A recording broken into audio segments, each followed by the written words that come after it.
Oke, baik. Assalamualaikum warahmatullahi wabarakatuh. Perkenalkan, nama saya Muhammad Fauzi Taufik dengan NIM 236250001.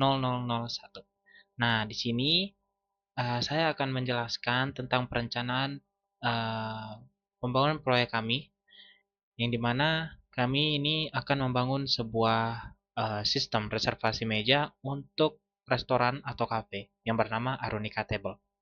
Nah, di sini saya mengerjakan pada bagian bab satu. Nah, di bagian bab satu di sini itu menjelaskan tentang project overview dan justification. Nah, pertama, untuk gambaran umumnya saya jelaskan dulu. Arunika Table merupakan restoran dan kafe fiktif yang berlokasi di Kota Palu. Usaha ini mengusung konsep restoran keluarga dan coffee shop dengan kapasitas sekitar 30 meja atau 120 pelanggan dalam satu waktu. Nah, terus di sini juga kita memberikan kondisinya bagaimana yang terjadi misalkan. Nah, di sini di mana kondisi tersebut menimbulkan sejumlah masalah antara lain reservasi ganda, kesalahan pencatatan tanggal dan jam, ketidakjelasan ketersediaan meja, keterlambatan konfirmasi, kesulitan memantau pembayaran uang muka, serta tidak tersedianya laporan sertifikasi yang akurat. Nah, dan juga di sini saya sudah memberikan solusinya gimana. Nah, di mana solusinya itu adalah proyek yang direncanakan adalah pengembangan aplikasi web yang responsif yang bernama Arunika Table Reservation System. Yang dimana sistem ini itu memungkinkan pelanggan melihat ketersediaan meja, melihat tanggal dan waktu, menentukan jumlah tamu, memilih area atau meja, pembayaran, eh, membayar uang muka, menerima kode reservasi, serta melakukan perubahan atau pembatalan sesuai kebijakan. Nah, jadi dengan sistem ini, para pelanggan dan admin itu terbantu. Contohnya kalau admin, dia gampang mengelola, dan kalau si pengguna itu dapat mengetahui nih, contohnya itu adalah misalkan dia mengetahui apakah meja masih tersedia atau tidak, seperti itu. Jadi dia lebih mudah diakses gitu, tanpa memberitahukan ke admin dulu ke sana. Nah, kita bisa langsung lewat sistemnya. Yang kedua, alasan kegiatan ini dikategorikan sebagai proyek. Nah, di sini menurut ISO ya, sebuah proyek dicirikan sebagai upaya sementara yang unik untuk menghasilkan keluar tertentu dan bukan bagian dari kegiatan operasional yang berulang atau International Organization for Standardization tahun 2020. Berdasarkan definisi tersebut, yang dimana pengembangan Aeronautica Table Reservation System itu dikategorikan sebagai proyek bukan sebagai operasional rutin. Seperti itu karena apa? Karena kita memiliki tujuan khusus, batas waktu, anggaran, keluaran unik, serta organisasi sementara. Jadi dan proyek ini itu dimulai dari inisiasi dan analisis kebutuhan dan dilanjutkan dengan desain dan dikembangkan, diuji, diimplementasi, dilatih dan serah terima. Jadi maksudnya itu kita desain dulu, setelah sudah desain barulah kita kembangkan, setelah dikembangkan diuji kalau misalkan pengujiannya berhasil, maksudnya bukan pengujian berhasil, kalau misalkan diuji sudah memenuhi kemauan dari si admin dan memenuhi kebutuhan dari si user atau si yang memakai sistemnya kita nanti. Nah, terus diimplementasi, setelah diimplementasi dilatih lagi, setelah dilatih barulah kita publish. Seperti itu. Oke. Nah, di sini kalian bisa lihat untuk atribut proyeknya dan penerapan peristiwa kasus, contohnya dari temporary. Jadi di sini penerapannya gimana? Penerapannya di mana proyek direncanakan berlangsung selama 16 minggu, mulai dari inisiasi sampai serah terima. Jadi kita akan melakukan temporary itu selama 16 minggu. Terus ada unik, yaitu di mana penerapannya itu kita menghasilkan sistem reservasi yang disesuaikan dengan dena meja, aturan DP, jam operasional, dan kebutuhan Arunica Table itu sendiri. Terus ada atribut proyek yaitu progressive elaboration, yang di mana kebutuhan dirinci bertahap melalui produk backlog, prototype, sprint review, dan umpan balik pengguna. Selanjutnya ada specific objective, yang dimana penerapannya itu kita mengurangi konflik reservasi, mempercepat layanan, menyediakan informasi meja secara real time. Jadi supaya penggunanya itu menerima data atau menerima informasi secara real time seperti itu. Dan limit resource ya dikerjakan oleh tim terbatas dengan anggaran maksimal 85 juta, yaitu mungkin itu data yang kita masukkan ya, masa asumsi aja. Dan infrastruktur cloud tercore seperti itu. Nah, terus selanjutnya apa? Yaitu identifikasi triple constraint.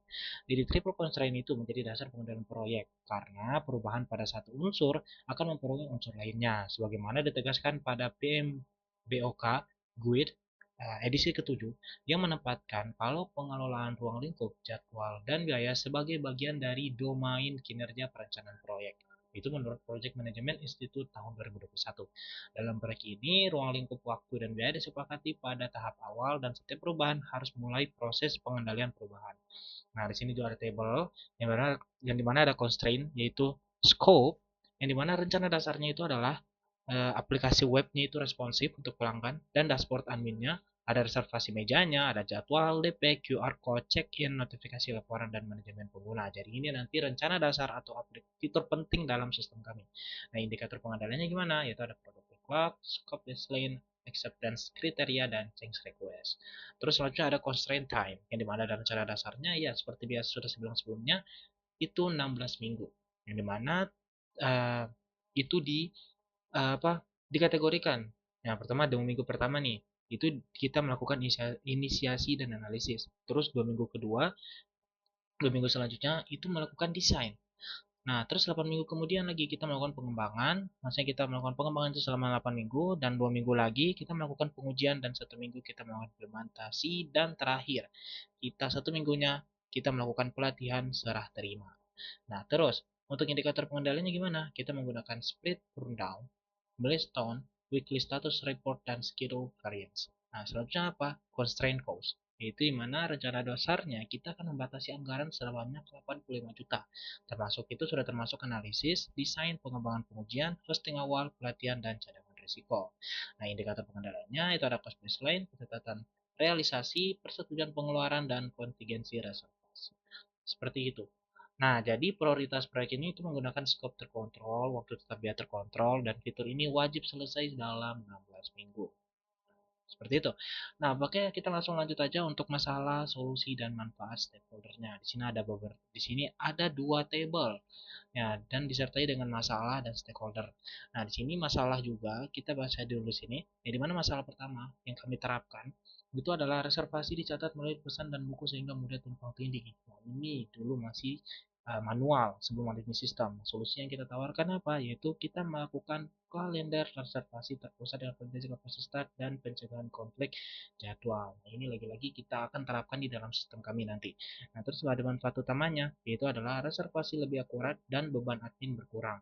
Nah, ini manfaatnya untuk ke admin, ya, supaya admin itu tidak pusing. Nah, apalagi kalau dalam buku ya, kalau kita masih pakai buku itu mungkin ada yang tumpang tindih, ada yang tidak akurat juga, ada yang mungkin tak salah atau gimana. Nah, itu akan menjadi beban tersendiri oleh admin. Makanya kita akan menawarkan solusi sistem ini. Yaitu masalah yang kedua, adalah pelanggan tidak mengetahui meja yang tersedia. Nah, ini nih. Nah, solusi yang ditawarkan apa? Yaitu nanti di websitenya kita, maksudnya di sistemnya kita nanti, itu adalah tampilan kerset meja dan dana sederhana berdasarkan tanggal, jam, dan jumlah tamu. Jadi nanti bisa difilter tuh nanti, misalkan berdasarkan tanggal. Oh, nanti tanggal ini kira-kira ada berapa meja. Oh, jam ini sekian ada berapa meja lagi. Nah, terus jumlah tamu ada berapa? Seperti itu. Nah, terus manfaatnya apa? Manfaatnya itu akan datang ke pelanggan, maksudnya akan masuk ke pelanggan. Jadi pelanggan itu dapat memesan secara mandiri. Jadi tidak perlu lagi kita mau tanya-tanya ke sana, tanya-tanya langsung ke admin, tidak perlu. Kita bisa langsung lihat dari sistem aja. Nah, selanjutnya apa? Selanjutnya adalah konfirmasi pembayaran DP lambat. Nah, ini juga nih.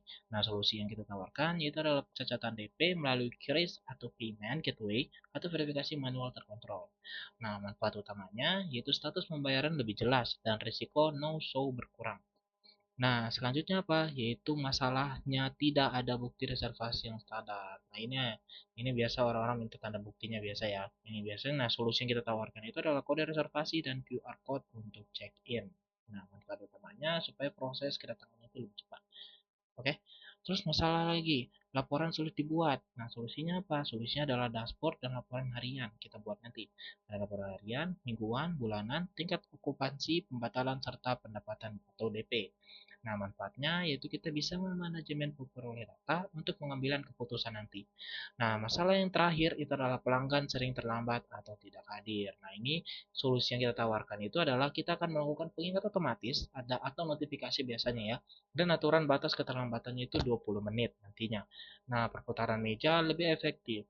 Seperti itu untuk formatnya. Nah, sekarang kita masuk ke table stakeholdernya. Nah, di sini stakeholdernya itu terdiri dari pelanggan. Nah, manfaatnya yang diharapkan ya untuk manfaat yang kami harapkan semoga Pelanggan itu mudah melihat ketersediaan, contohnya meja, memesan, membayar, DP, memperoleh bukti, dan menerima pengingat. Nah, ini sudah ada saya jelaskan tadi saya di bagian masalah ini. Oke, terus admin atau kasir. Nah, manfaatnya apa? Yaitu pencatatan terpusat, konflik jadwal berkurang, verifikasi pembayaran mudah, dan check-in-nya itu cepat. Terus selanjutnya ada manajer, pemantauan okupansi, performa reservasi, pembatalan, serta laporan operasional. Selanjutnya, pemilik restoran. Nah, peningkatan kualitas, layanan efisiensi kontrol, pendapatan, dan dasar pengembangan bisnis. Dan yang terakhir, stakeholder tim pengembang. Manfaatnya apa? Yaitu ruang kerja yang jelas, kriteria terukur, dan proses pengembangannya juga struktur. Nah, seperti itu. Ini adalah bagian yang saya kerja, walaupun juga dibantu-bantu juga sama teman-teman lainnya. Nah, untuk penjelasan refleksi saya, yaitu pertama, yang ditanya situ kan tentang bagian apa yang dikerja. Nah, bagian yang saya kerja itu ini, bab satu. Jadi bab satu ini menjelaskan tentang di mana saya akan memberikan gambaran proyeknya kita itu ini. Terus kenapa alasannya kegiatannya dikategorikan sebagai proyek. Nah, terus di sini juga identifikasi tipe constraint-nya, ya, maksudnya jadwalnya. Nah, masalah apa yang terjadi dan solusinya apa? Seperti itu. Itu yang saya buat seperti itu. Dan ini pun dibantu juga sama teman-teman kelompok saya yang lainnya. Nah, terus yang kedua nih tantangannya apa? Nah, tantangannya ini untuk saya pada bab ini itu adalah apa ya? Masalahnya itu studi kasusnya itu saya sulit apa ya? Sulit untuk menentukan studi kasus fiktifnya agar tetap realistis dan menjaga keterkaitan antara solusi dan manfaat bagi setiap stakeholder. Jadi ini kan kita fiktif, maksudnya asumsi aja. Jadi itu saya sulit untuk uh, mengidealkan mengidealkan yang lain gitu, karena ini kan terkait sama manfaat dan solusi. Takutnya nanti tidak seimbang seperti itu. Nah, oke. Okay. Nah, terus keputusan yang kami diskusikan, ini juga keputusan dari kami diskusikan atau keputusan dari saya juga. Nah, keputusan yang saya punya itu di mana batas fitur pada fase pertama itu kami itu akan membatasi sistem pada reservasi. Contohnya ada DP, check-in, notifikasi, dan laporan. Karena apa ya? Karena fitur pos pemesanan em, karena fitur pos dan pemesanan menu akun itu memperbesar waktu dan biaya proyek. Jadi mungkin anggaran yang kita punya tadi 55 juta itu mungkin bertambah, jadi kita akan membatasi itu keputusannya. Oke, seperti itu. Nah, mungkin itu saja yang dapat saya jelaskan. Itu adalah penjelasan dari saya tentang bagian yang saya kerjakan dan refleksi dari saya itu sendiri. Untuk tools di situ, untuk tools yang saya gunakan untuk bagian yang saya kerjakan itu tidak ada, karena saya cuma menjelaskan bagian ini aja, menjelaskan intinya perencanaannya aja, strateginya apa, masalahnya apa yang terjadi, hanya begini-gini aja lah, biasa aja, enggak apa kita usah apa. Oke, mungkin sekian dari saya, mohon maaf kalau ada salah kata. Wabillahi taufiq walhidayah. Wassalamualaikum warahmatullahi wabarakatuh.